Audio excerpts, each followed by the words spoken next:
Many frontline workers are making the ultimate sacrifice right now during this pandemic, and one family is remembering their own healthcare hero who passed away from the virus. NewsNation correspondent Marky Martin is live in Dallas with their heartfelt story. Marky.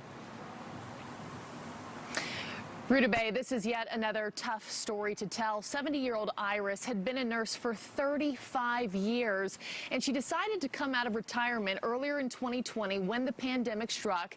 She went to a local college, taught current nursing students, and she and her family believe that it was while she was pouring into future frontline workers that she was exposed herself.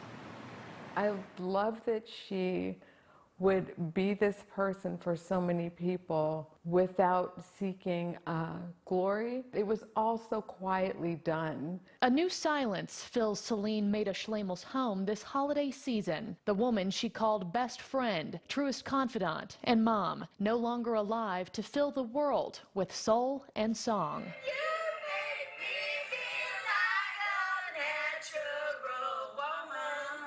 Her name was Iris. A 70-year-old McKinney woman, native to New York, with a heart the size of Texas. Seen in these home videos, belting out ballads in the car, riding shotgun with a friend. The lifetime nurse of 35 years, finding the best medicine in melody. She retired in January, and she retired from North Texas Job Corps. She was just tired. She said she was tired of the rigor of it all. She had lots of plans. We had lots of plans together. But as January turned into March and spring turned into a global pandemic, Iris knew the world and future frontline workers were in need of her knowledge. So she returned to the workforce, teaching nursing students in person at the local college. She knows exactly when she was exposed. She actually kept a journal that has the exposure date, the reporting date, and her symptom dates. One of her students tested positive for COVID-19, and eventually, so did Iris. Her deteriorating health quickly landing her in the hospital. The last words that she says to me are, "I'm going to fight this. I'm New York strong." And that was the last thing my mother said to me.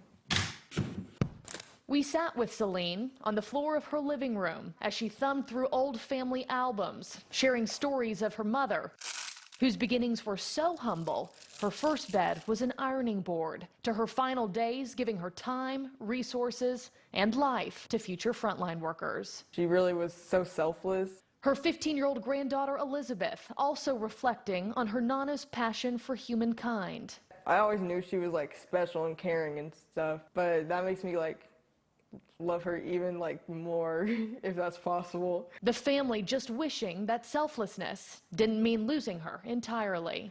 That's exactly what we were going through, is that empty seat at the table with our Nana, our best friend, our anchor.